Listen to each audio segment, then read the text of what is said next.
Hi friends, good morning. আজকে বৃহস্পতিবার, সকাল সকাল চলুন আগে পুজোটা দিয়ে নেওয়া যাক।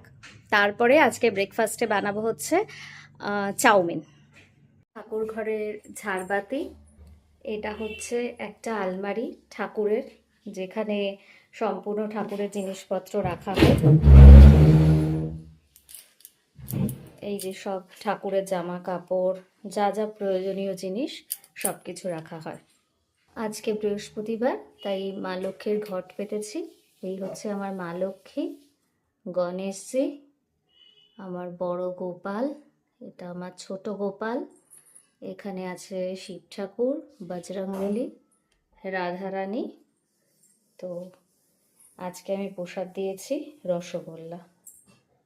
তো এই হচ্ছে আমার ছোট্ট ঠাকুর ঘর। কেমন লাগলো অবশ্যই কমেন্ট করে জানাবেন। পুজো দেওয়া একদম কমপ্লিট হয়ে গেছে, তো চলুন এবার রান্নাঘরের দিকে যাওয়া যাক। তো কি বানাচ্ছি আজকে? চাউমিন, আর তার সাথে আজকে বানাবো হচ্ছে রাজমা। তো এখানে রাজমাটাকে সেদ্ধ করে নেওয়া হয়েছে। এখানে আছে ডিম, যেটা চাউমিনে ইউজ করব। এখানে বাদাম ভাজা আছে, টমেটো আছে, পেঁয়াজ আছে, আর এখানে চাউমিনটাকে সেদ্ধ করে রেখেছি। আর এখানে ছোট ছোট করে আলু কাটা হচ্ছে।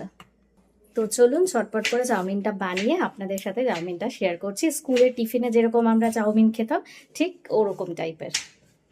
তো চলুন, রেডি হয়ে গেছে এখন ব্রেকফাস্ট, সেই ছোটবেলাকার চাউমিন। তো সেটাকে এখন খেয়ে নেওয়া যাক। আর এদিকে হচ্ছে